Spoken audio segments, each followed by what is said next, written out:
자, 우크라이나 전쟁이 마무리가 돼가고 있는 것 같습니다. 뮌헨 안보회의가 폐막을 했는데 도와는 줄 수 있으나 큰 돈은 못 주겠다라고 하는 결론이 났다고 합니다. 한번 볼까요? 네, 안보 분야 세계 최대 국제 행사인 뮌헨 안보회의가 현지 시간으로 18일 폐막했습니다. 올해 회의의 핵심 주제는 우크라이나와 팔레스타인 가자 지구의 전쟁 해법이었는데요. 뾰족한 해법은 기대하기가 어려웠다고 합니다. 그리고 서방 각국은 우크라이나에 대한 전폭적 지원을 약속하고 최근 트럼프 전 대통령에게 위협받는 나토 동맹의 의지를 재확인했다고 합니다. 의지만. 왜냐면 트럼프 오면 우리는 더 개박살 날 거야. 우크라이나 지켜주는 게 아니라 이제는 미군한테까지 상납금을 더 올려줘야 될 거야 라는 거를 미리 알고 있다는 얘기죠. 그럼 이미 대선 결과는 트럼프가 이길 네. 거라고 유럽은 대충 짐작하고 있다는 얘기 아니겠습니까? 홍렬아, 너도 짐작 좀 해라 이 새끼야 라는 말씀을 근데 드리고 우리나라는 왜 싶네요. 안 갔대? 응? 이런 중요한 최대 이 안보회의에 이런 골치 아픈데 끝나고 난 다음에 어. 오늘 갈라 그랬겠지. 그 다음날 갈라 그랬겠지. 독일 가서 저 그렇지. 있다가? 그래서 폐막하는데 맞춰서 갔다가 일단 베를린에 얼굴 잠깐 비치고 네. 왜냐면 기본적으로 이제 사진을 찍어야 되니까 함부르크 가갖고 파티하려고 했는데 송 작가가 다 조져놓은 거죠. 자, 그래서 지금 이제 러시아하고 우크라이나의 전황을 볼 건데 지금 저는 어떻게 그런 유튜브들은 어디서 나오는지 모르겠는데 무슨 우크라이나가 본토를 공습을 했네 무슨 아직도? 괴멸적인 타격을 입혔네 수천 명이 포로로 잡혔네 이런 방송이 아직도 나오고 있어요. 우크라이나가 이긴다는 소리예요. 우크라이나의 어떤 저항이 맥혀가지고 지금 있는 지역을 탈환 직전이다 이런 방송이 아직도 나와요. 근데 실상을 보면 도네츠크에 있는 그 아우디아우카라고 하는 이른바 요충지에서 우크라이나군이 철수를 했어요. 그럼 여기에 철수를 하게 되면 그 돈바스 공업지구 그러니까 그 우크라이나의 유일한 공업지구인 돈바스 공업지구 수성의 요충지를 내주게 되는 겁니다. 그러니까 그쪽까지 아예 포기를 했다는 거죠. 그래서 왜 여기가 중요하냐면 만일 돈바스를 뺏겨버리게 되면 그나마 우크라이나에 좀 남아있던 기반 어떤 군수산업 시설이라든지 공업 생산 시설들 자체를 전부 다 러시아한테 내주는 꼴이 되는 거고, 그러면 이제 완전히 농업국가예요. 그 이후부터 우크라이나는. 한때 우크라이나가 러시아한테 지원을 받아갖고, 핵무기까지 만든다고 할 정도로 조선소를 만들고 군수산업으로 해갖고 굉장히 공업화를 많이 이뤄냈던 지역이었는데, 이 지역의 중심이 돈바스인 거예요. 우리로 따지면 구미나 포항 같은 지역인 거죠.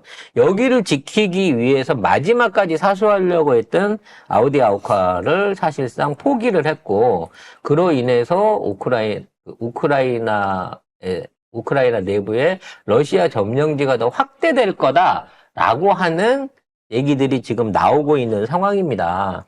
그럼에도 불구하고 유럽연합은 더 이상 여기에 끼어들 수가 없게 됐다는 거죠. 그 가장 큰 원인이 뭐냐면 결국은 경제입니다. 여러분들 그 경제 뉴스를 많이 못 들으시니까 잘 모르시겠지만 러시아의 그 구매력 평가 기준 GDP가 독일을 추월했어요. 독일을. 작년 연말로 해갖고.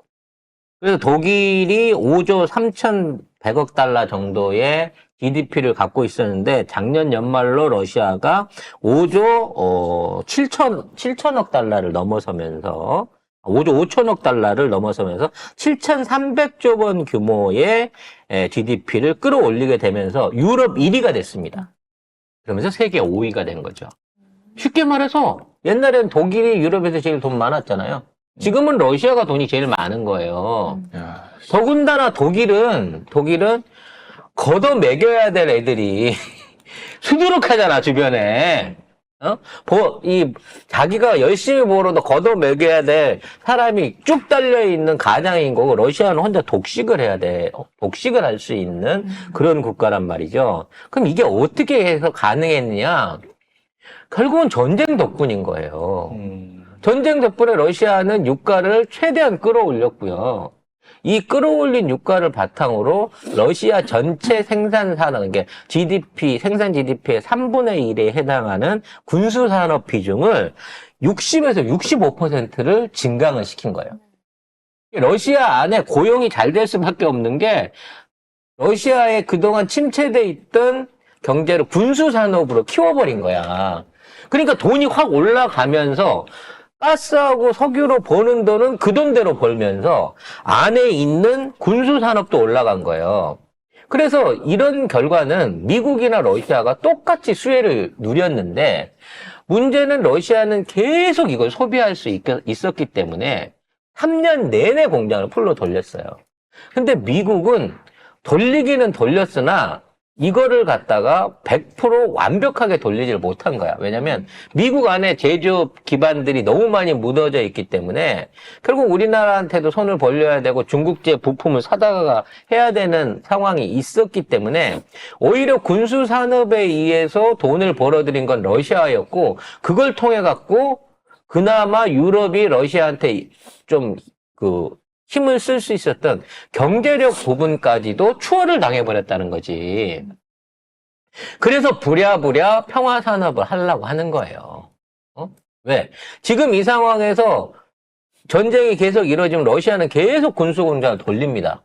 작년에 러시아 경제 성장률이 3%였어요. 세계 5위 국가가 성장률이 3%야. 어마어마한 성장률이거든요. 올해까지도 2.6% 성장을 본다고 얘기를 하고 있어요.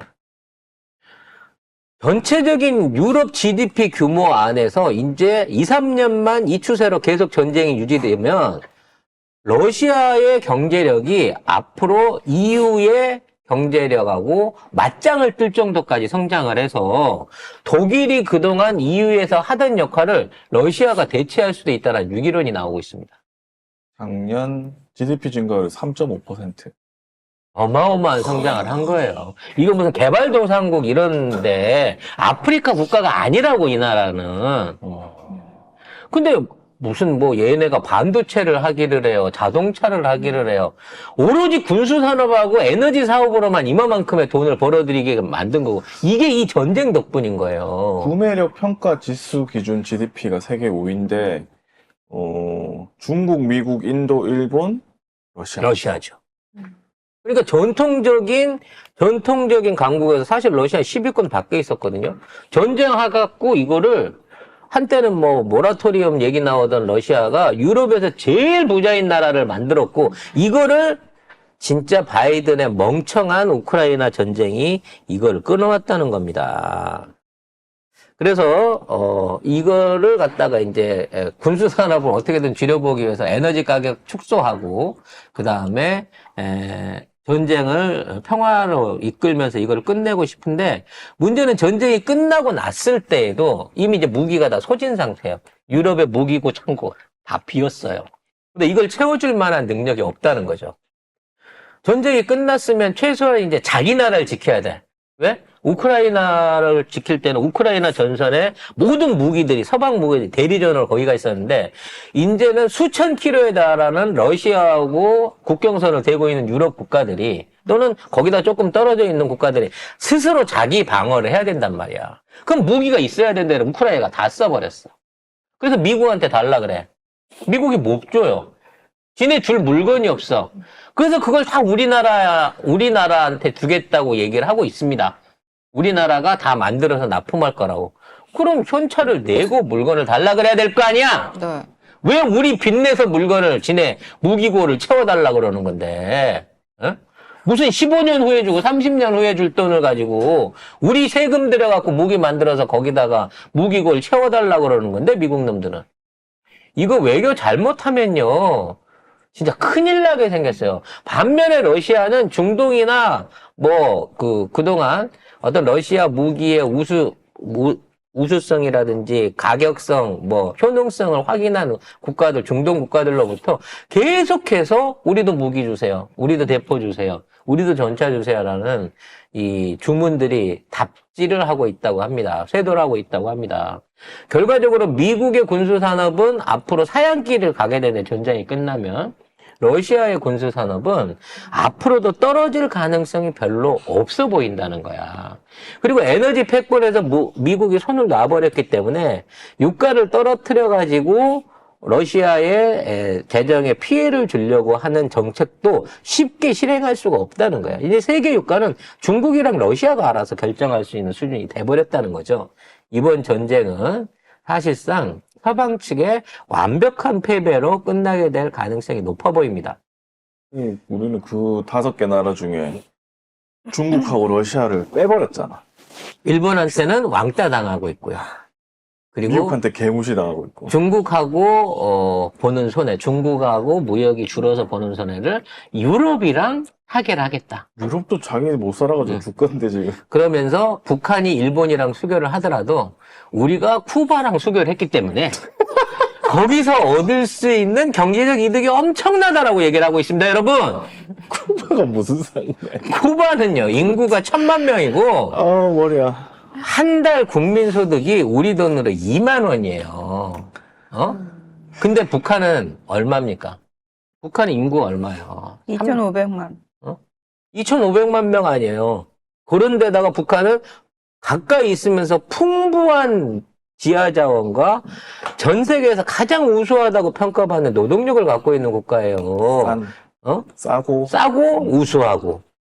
근데 그거를 쿠바랑 맞바꿔서 경제 효과가 더 우리가 쿠바랑 경제 효과를 통해 가지고 더 타격을 준다고?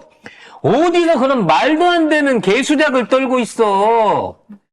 우리가 들어가갖고 파먹어야 될 평양 석유부터 시작해갖고 히토류를 비롯해서 온갖 관광자원, 지하자원 그리고 앞으로의 산업개발 생산 기지들을 일본인, 미국, 중국, 러시아가 서로 따먹겠다고 들어가고 있는데 우리만 못 들어가고 있어. 우리만. 쿠바에 우리 기업 진출을 기대한대요. 니켈, 코발트 신흥시장이래. 쿠바가 그거 팔아서 돈 벌 능력 있었으면 지금 국민당 1인 소득이 한 달에 2만 원이겠냐고 이 새끼들아. 대박이다, 진짜. 이런 생각 할 수 사실- 있구나. 사실 우리가 쿠바로부터 기대할 수 있는 건 의사들입니다. 쿠바 내에 가장 그 중남미에서 큰 의과대학을 운영을 하고 있는 대표적인 나라죠. 의료 외교의 최고봉입니다. 중남미 국가들의 의사를 수출 쫙 해가지고 그 나라들로부터 돈을 쫙쫙 땡기는 게 쿠바거든요. 월급 200만 원 주면요. 200에서 250 숙식 제공해주면 의사가 50 먹고 쿠바가 150 갖고 가는 조건으로 의사들을 마구 수입할 수 있습니다. 요건 좀 기대가 되네요. 이것도 웃긴 게, 니켈 어쩌고저쩌고 하잖아요. 이것도 미국의 제재 해제식. 지금 원래 쿠바가 1959년에 사회주의 혁명이 일어나면서 미국이 경제 봉쇄를 했잖아요. 그러면서 쿠바는 미국이 똘똘 싸가지고 봉쇄를 하고 있는 상황에서 자체적으로 발전할 수밖에 없었기 때문에 유기농이라든지 일체 의료가 발달을 했어요. 왜냐하면 중병 걸려서 수술하면 그 의약품도 부족하고 하기 때문에 그 주치의 제도를 운영해가지고 전 세계에서 가장 예방 의료를 잘하고 있는 나라가 쿠바거든요. 쿠바에서 의대를 다니면 공짜예요. 들어가는 거 어렵잖아요. 중요한 건 졸업하는 게 어렵습니다. 대신에 졸업하고 나서 국가의 어떤 요구에 따라서 복무를 해야 되는 게 맞고요. 왜냐면 공짜로 의대 공부를 시켜주니까. 그리고 무엇보다 쿠바 같은 경우에는 2015년에 버락 오바마 행정부 당시에 관계 정상화가 됐다가 트럼프가 다시 테러 지원국으로 지정을 하면서 끊어졌어요. 그냥 비행기는 오가고 있지만 경제 제재는 여전히 되고 있기 때문에 우리랑 이렇게 교류를 딱 맺었다고 해서 지금 말하는 것처럼 뭔가 즉각적으로 쿠바에서 뭔가를 할 수 있는 게 아니고 쿠바가 뭐 그 정도 급이 되는 것도 아니고 그냥 우리가 왜 한국과 쿠바 간의 수교를 이렇게 떠들었는지 아시잖아요. 그날 바로 이제 해외 순방 연기한다는 얘기 나오고 그거 덮기 위해서 이거 막 의도적으로 많이 퍼뜨려가지고 아이고 저도 사실 지난주 내내 이 쿠바 관련해가지고 얘기 계속 하고 다녔거든요. 아니라고. 그리고 북한이 자꾸 충격받았다 얘기하는데 아니라고. 북한이 왜 충격을 받겠냐고. 저 먼 나라에 있는 쿠바. 아니 그러니까 왜 무슨 충격을 받아? 제가 충격을 받지 않는다고 제가 그러니까 도대체 심리적 타격을 줬대 김정은한테. 왜? 쿠바랑 수교를. 그래서 진행자들이 자꾸 물어보길 제가 단호하게 아니요 라고 얘기하니까 진행자들이 너무 단정적으로 제가 아닌 이유를 말씀을 드릴게요 라고 얘기하면서 지금 전 세계는 쿠바나 북한이나 한국을 다 동시 수교하고 있어요. 예를 들면은 중국처럼 대만 수교국한테 야 니네 우리하고 수교 맺고 싶어 그럼 너네 대만하고 단교해 이러면은 타격을 줄 수 있어요. 대만은 실질적으로 타격을 받고 있고 그래서 그거 막으려고 미국이 막 나서가지고 그 나라한테 너네 대만하고 단교하지 마 이렇게 압력까지 넣을 정도인데 아니 우리나라가 쿠바하고 수교를 하면서 북한하고 단교하세요라고 요구를 한 것도 아니잖아요. 그리고 막말로 북한하고 쿠바가 예전에 냉전 시대 같으면 끈끈해요. 서로밖에 의지할 데가 몇 군데 없어. 그러니까 되게 끈끈할 수밖에 없어. 근데 지금은 쿠바와 수교를 맺고 있는 나라가 190여 개국이에요. 무슨 얘기냐면 쿠바 자체가 뭐 그렇게 고립된 나라여가지고 한국을 붙잡으면 큰일 나는 그 수준 아니고요. 북한 역시도 160개가 넘는 나라들하고 수교를 맺고 있어요. 이 개새끼들이 뭐까지 끌어들이냐면 내가 기자한테 한 얘기예요. 이 쿠바 근처 IT라는 나라가 있어요. 세계 최빈국이잖아. 맨날 지진 네. 일어나는. 지진 난 지가 10년이 넘었지만 아직 복구를 못하고 있는 IT인데 IT가 우리나라하고만 단독 수교를 했다는 거야. 그래서 앞으로 중남미 외교를 하는데 IT하고 쿠바가 우리 위상을 세워주는데 큰 역할을 할 거야. 아니 세계에서 제일 가난한 나라 아니. 북한도 버린 나라를 우리가 단독 수교했다고 이게 외교적 성과라고 자랑할 일입니까? 아니 이 정치 심리적 타격은 진짜 다시 보면 벌써 진짜 충격적이네. 심리적 타격은 아니 무슨 경제적 타격, 외교적 타격, 뭐 아니면은 무슨 전쟁으로 인해 가지고 무슨 본토 공격만의 그런 타격 말고 불안감. 우리가 그 흔히 얘기하는 불안감이라도 조성을 했다면 모르겠는데 도대체 무슨 타격을 무슨 근거로 줬다는 누구의 건지. 심리야? 도대체.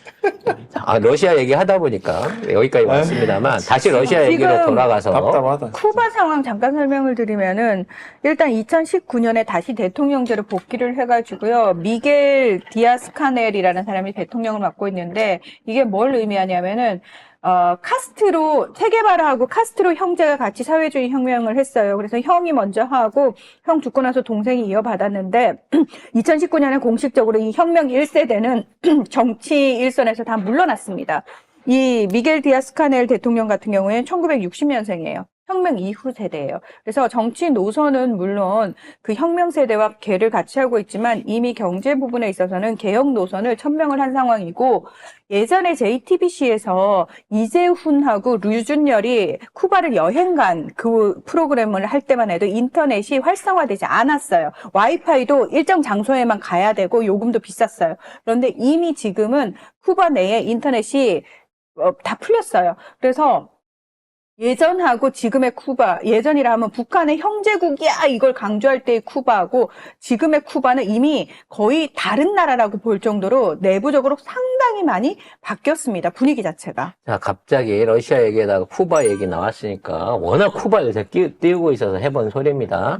러시아 얘기로 다시 돌아가자면 사실 러시아 대선이 3월 15일이에요. 우리는 관심이 없지만 우린 총선에만 관심이 있지만 러시아 대선이 3월 15일부터 17일까지 있거든요. 당선 또 따놨지. 뭐 푸틴이 따놓은 당상인 건데 문제는 이제 푸틴의 사실상 외교적 정치적 정적이라고 할 수 있는 나발리가 아이씨, 아니 이게 외국인 이름도 푸틴의 한국 사람 이름 틀리는데 외국인 이름을 뭐 니발리가 갑자기 발려가지고 사망을 하셨어요. 근데 이게 또 문제가 되고 있습니다. 네, 나발니 시신이 시베리아 병원에 안치돼 있다는 언론 보도가 나왔는데요. 러시아 정부는 나발니와 관련해 현지 언론을 철저히 통제하는 것으로 확인됐는데 이 나발니 시신에 멍자국이 있다는 주장도 나왔습니다. 구급대원인 익명의 제보자에 의하면 나발니 시신에 멍자국이 발견됐는데 이건 경련과 관련이 있다는데요. 만약 그 경련을 일으킨 사람을 붙잡을 때 그 강도가 너무 세면 멍이 생긴다고 합니다. 그리고 나발니 가슴에 든 멍은 심폐소생술을 시도한 흔적이라 아마 심장마비로 사망했을 거라고 주장했습니다. 나발리가 이제 독일 갔다 와가지고 그때 홍차 먹고 죽을 뻔했는데 노비초. 살았잖아요. 홍차를 먹으면 대부분 돌아가시는데 어떻게 안 돌아갔는지 모르겠다는 얘기가 있는데 독일이 살렸죠. 네, 어찌 됐거나 이 양반이 다시 들어와서 그 감옥에 수감이 됐는데 거기를 냉동 감옥이라고 부르더라고. 시베리아. 네, 이게 그냥 감옥인데 난방이 안 돼가지고 막 영하 20도, 40도까지 떨어지는 데다가 그냥 죄수를 방치한다는 게 여기 들어가면 사실상 사형이래. 네. 이 모진 겨울을 시베리아 온난화 영향인지 모르겠지만 이 모진 겨울을 이기고 살아 돌아오셨는데 갑자기 감옥에서 사망을 한 거예요. 근데 너무 이상하게 사망을 한 거야. 일단 이분은 정치범이라서 CCTV 도청 장치를 상시적으로 켜놓고 있었대, 감방 안에. 근데 사망하기 2, 3일 전에 갑자기 그거를 철거를 했대요. 그리고 이분이 아까 말씀드린 대로 사망을 했는데 온몸에 멍자국이 있는데 이게 누군가 이렇게 억지로 사람이 꽉 이렇게 붙들어갖고 쥐고 있어서 생긴 멍자국이라는 의심이 있는 거고 제일 중요한 건 사망한 지가 4일이 지난 지금까지도 시신을 가족들한테 인도를 안 하고 보여주지도 않는다는 거야. 그리고 넘겨줄 마음도 없나 봐요. 근데 CCTV는 껐다는 거는 완전히 뭐 그냥 죽이러 가는 거잖아요. 결국에. 16일 날 오후에 나발리가 사망을 했는데 이제 교도소 당국이 밝힌 사인은 산책을 잘 하고 들어왔는데 갑자기 경련을 일으켰고 의식을 잃었다. 그래서 의료진이 2시간 넘게 이게 처치를 했지만 사망을 했다. 사망한 지 2분 만에 교도소 당국이 사망 사실을 알렸고 푸틴한테도 보고가 됐고 러시아 정부 측에서는 이거는 의료진이 사망 원인과 관련돼서 발표를 해야 되는 부분이다라고 얘기를 하고 있으니까 곧바로 미국을 비롯해가지고 서방 국가 측에서 이거는 의문사다. 그래서 이거 푸틴이 죽인 거다라고 얘기를 했고요. 마침 나발리의 부인이 위넨 안보회의에 참석 중이었어요. 그래서 그 현장에서 소식을 들어가지고 서방 국가의 반응이 좀 빨리 나왔던 것 같고요. 어쨌든 나발리 같은 경우에는 물론 본인 자체가 러시아 내부에서 반체제 인사로서 많은 활동을 했지만 의도적으로 서방 국가가 굉장히 많이 나발리의 존재감을 좀 키운 경향이 없잖아 있죠. 왜냐하면은 기본적으로 러시아 내에서는 반체제, 푸틴을 비판하면은 그냥 바로 죽거든요. 거의 대부분이. 근데 나발리가 2011년부터 그런 반체제 활동을 했는데 지금까지 살아남을 수 있었던 건 그만큼 서방 국가에서 의도적으로 몸집을 키워가지고 서방 국가가 계속 주시를 하고 있는 상황이었기 때문에 푸틴이 함부로 죽일 수는 없는 상황이었는데 2020년 8월에 이제 비행기를 타기 직전에 노비촉에 의해서 이제 테러를 당해서 독일로 옮겨져서 치료를 받아서 다시 러시아로 돌아갔는데 왜 돌아갔냐면은 사람들이 다 말렸어요. 그냥 망명을 해라. 근데 제가 봤을 때는 나발리 입장에서는 본인의 선택권이 없었다고 봐요. 왜? 진짜 이 사람이 자발적으로 그 반체제 활동가였으면은 본인에 의해서 저는 외부에서 할 수도 있다라고 생각을 하는데 내부에서 활동하는 조건이 뭔가 걸려 있지 않았을까? 물론, 이건 저의 짐작입니다.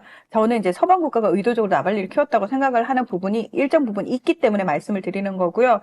집행유예 상태였기 때문에 들어가면 곧바로 잡힌다는 걸 나발리가 알았고요. 그럼에도 불구하고 나발리가 들어갔던 건 당시는 우크라이나 전쟁이 터지기 전입니다. 그래서 전 세계의 관심, 주목이 나발리를 향해 있었기 때문에 이 부분과 관련해서 어느 정도 좀 자신감을 가지고 들어갔는데 비극은 나발리가